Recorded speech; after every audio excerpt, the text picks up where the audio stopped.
The day baseball broke, Ohtani's shocking ultimatum that stunned the entire sports world. Imagine the greatest two-way player in the history of professional baseball, a man who has never once shown public panic, a man who carries the weight of an entire sport's global expansion on his shoulders, walking into a press conference and delivering 6 words that stopped every sports channel on the planet cold. If that's true, I'm never pitching again. That was Shohei Ohtani, not a backup. Not a journeyman fighting for a roster spot. The man MLB built its entire modern marketing identity around.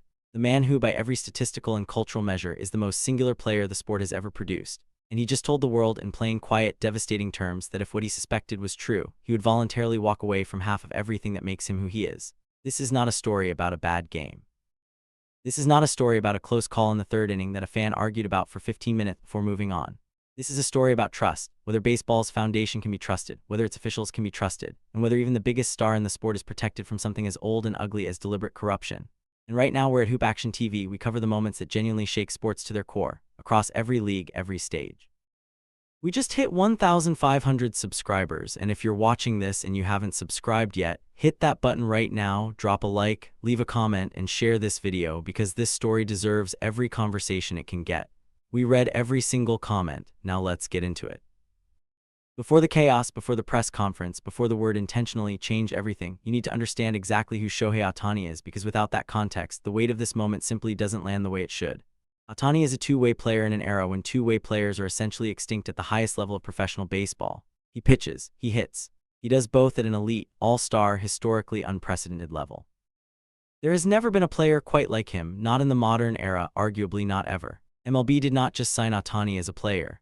The league oriented its global growth strategy, its marketing campaigns, its international broadcast deals, and its cultural reach around what Ohtani represents. He is the face of the sport in a way that transcends statistics. And this matters enormously for what came next, because when a league has invested that deeply in one individual's image, integrity, and continued participation, an event that shakes that individual to his core does not stay contained to a box score. It becomes institutional. It becomes a question about the sport itself. The week this happened, baseball was moving through its normal rhythm. MLB's official accounts were posting about Teoscar Hernandez's spring training home run. Bobby Witt Jr. was doing a house tour. MLB The Show 26 card drops were generating their usual buzz. The sport was in its comfortable, familiar operational mode, the kind of background noise that signals everything is functioning as expected. And then the game happened. The game itself started like any other. Ohtani on the mound, the Dodgers in a competitive situation, and an umpire behind the plate making calls that, at least in the first couple of innings, nobody flagged as anything beyond ordinary. Call 1 came in the second inning, a borderline pitch, the kind of call that goes either way depending on the umpire's zone, the catcher's framing the moment. Players, coaches, and fans process these quickly and move on. You give officials the benefit of the doubt. That is how the game works, and that is exactly what everyone did. But then came calls 2 and 3. By this point, eyebrows were raising. The Dodgers coaching staff was visibly restless, not in the theatrical ejection-hunting way that happens occasionally in baseball, but in the quieter, more calculating way that signals something is being noticed and processed. Players were exchanging looks in the dugout. The kind of communication that doesn't require words because everyone on the field is watching the same pattern emerge. Call 4 changed the atmosphere of the game entirely. The field felt different. The Dodgers staff was no longer simply restless, they were visibly agitated. This was no longer a conversation about a bad zone or an off night. This was a conversation about what was happening specifically to Ohtani, specifically in situations that mattered. And then came call 5. It arrived in a critical moment, a game-altering situation where the outcome of the at-bat carried real consequences for the scoreboard, and it went against Ohtani again. 5 calls, 1 player, 0 coincidence. What made this specific sequence so significant was Ohtani's reaction. He is, by every documented account and observable record, one of the most composed competitors in professional sports. He does not show panic, he does not escalate, he processes and he continues. But in those moments, across those 5 calls, something was visibly wrong. The composure was still there in form, but the content underneath it had shifted. People in that stadium watching closely saw it, and the footage confirmed it. Major League Baseball launched its investigation the same night the game ended. That speed alone is significant. Official investigations in professional sports leagues are typically deliberate, structured processes that take days or weeks. They involve review periods, union negotiations, procedural requirements, and carefully managed public communication timelines. The fact that MLB moved on this the same night was in itself a statement. The verdict, when it came, was not a suspension. It was not a formal warning. It was not a demotion or a probationary period. The umpire was fired, immediately and permanently. To understand why this lands the way it does, you need to understand the structural reality of officiating in Major League Baseball. Umpires in MLB are among the most protected officials in professional sports.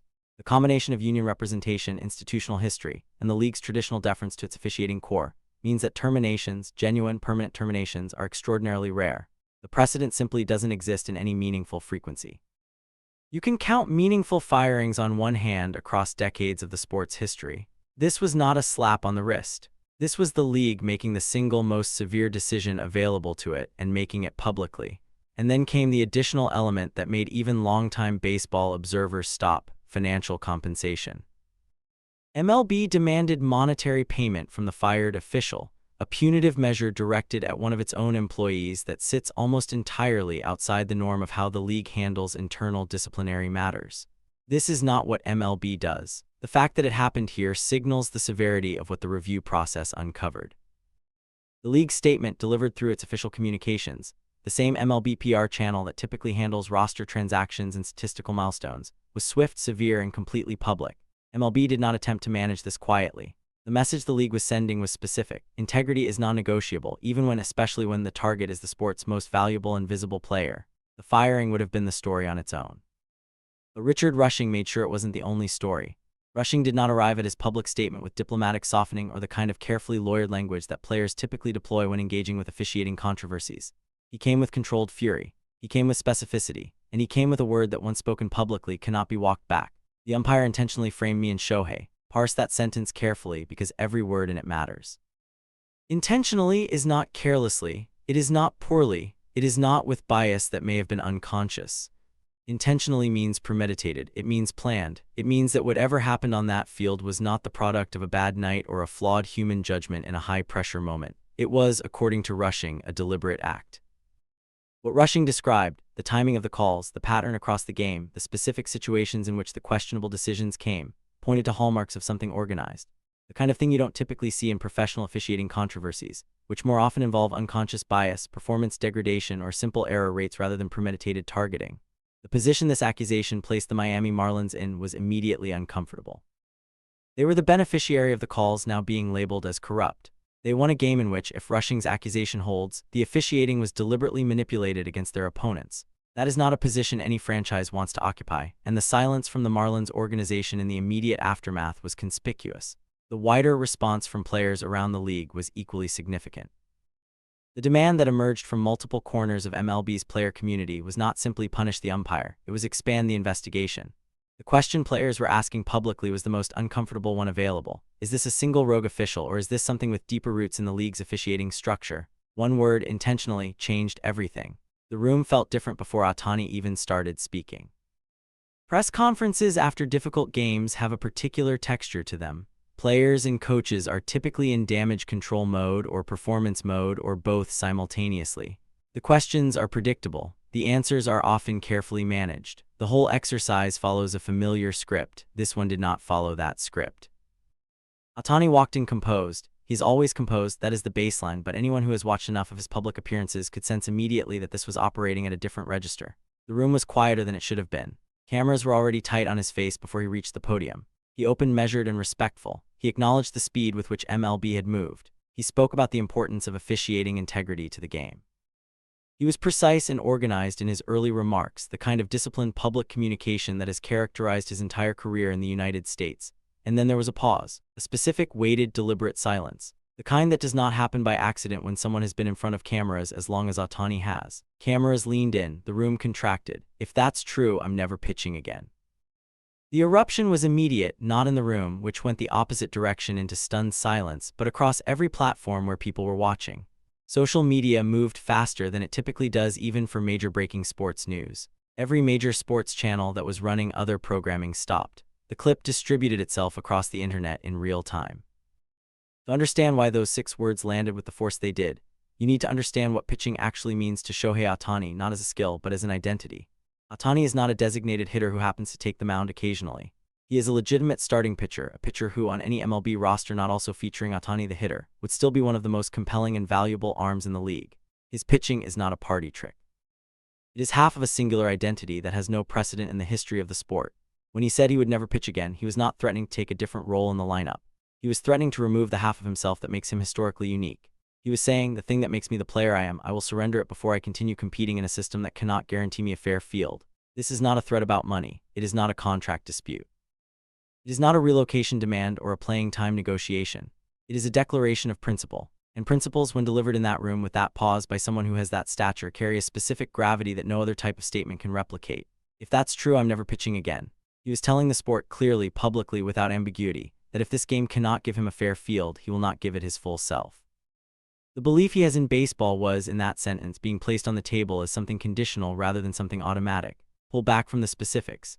Step outside the game, the calls, the firing, the accusation, the press conference, and look at what this story actually represents structurally. This is a story about trust. Professional sports operate on an enormous amount of assumed integrity.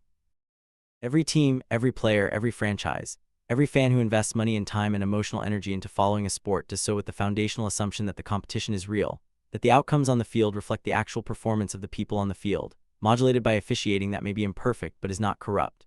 When that assumption cracks even slightly, the damage is not contained to a single game or a single official. It spreads. Because the question it generates, if it happened here, could it happen elsewhere, does not have a clean answer unless the institution can provide one. Ohtani is the most protected player in Major League Baseball by every measurable standard. He has the most fame, the most media attention, the most institutional investment from the league itself. If a single official could deliberately target him across 5 calls in a single game, and apparently almost get away with it, then the reasonable follow-on question is, what has been happening to players with less fame, less protection, less spotlight? Players, coaches, and former officials across the league were weighing in within hours. The conversation was not contained to the Dodgers or to the specific game in question. It had already expanded into something broader. MLB has specific work to do. An expanded investigation, one that goes beyond the single terminated official and examines whether patterns exist elsewhere in the officiating structure, is not optional at this point. It is a credibility requirement. Structural reforms to how officiating decisions are reviewed, reported, and made transparent are now part of the conversation in a way they were not before this game. The technology question is the one that will not go away. In an era of StatCast, pitch tracking technology, and instant replay systems sophisticated enough to reverse almost any on-field call, how did something this systematic happen at all? The tools exist to catch this kind of deviation. The question is whether the processes around those tools are functioning at a level that matches the technology's capability. The calls were wrong. The system that let it happen might be too. Bring it back to Ohtani. The statement he delivered at that press conference was either the most powerful line ever spoken publicly by a baseball player at a post-game press conference, or it was a statement he will eventually have to walk back quietly in some future media availability when the investigation has concluded and the immediate storm has passed. Both of those possibilities say something true about who he is. If he meant it completely, if "I'm never pitching again" is an actual conditional he is prepared to honor, then Ohtani is telling the world that his personal standard of competitive integrity supersedes even his own singular athletic identity. He would rather be half of what he is in a fair system than all of what he is in a compromised one. If he walks it back, if the investigation concludes, the league demonstrates meaningful reform, and Ohtani takes the mound again, that also reveals something true. That he was willing to put his most irreplaceable skill on the table as a statement to force a reckoning, to make sure the story did not simply get processed and forgot. Either version of this is the action of a competitor who believes the game should be real. Baseball needs him. The numbers behind that statement are not abstract. MLB's international broadcast deals, the spike in Japanese viewership and youth participation the league tracked directly to Ohtani's arrival, the marketing revenue attached to his image. These are documented institutional dependencies that the league built deliberately. He is not replaceable. There is no succession plan for Shohei Ohtani because there has never been another Shohei Ohtani. But Ohtani made it clear at that press conference in 6 words that he needs baseball to be real, not managed.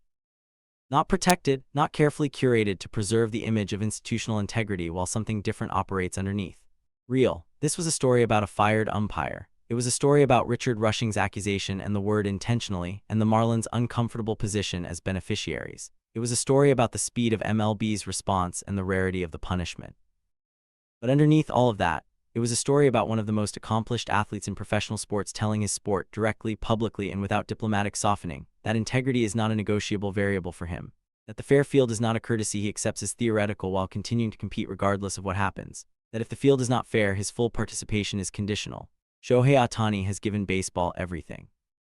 Two-way performance at a level the sport had essentially stopped believing was possible at the highest level. Global reach that no other individual player in the sport's history has generated to this degree.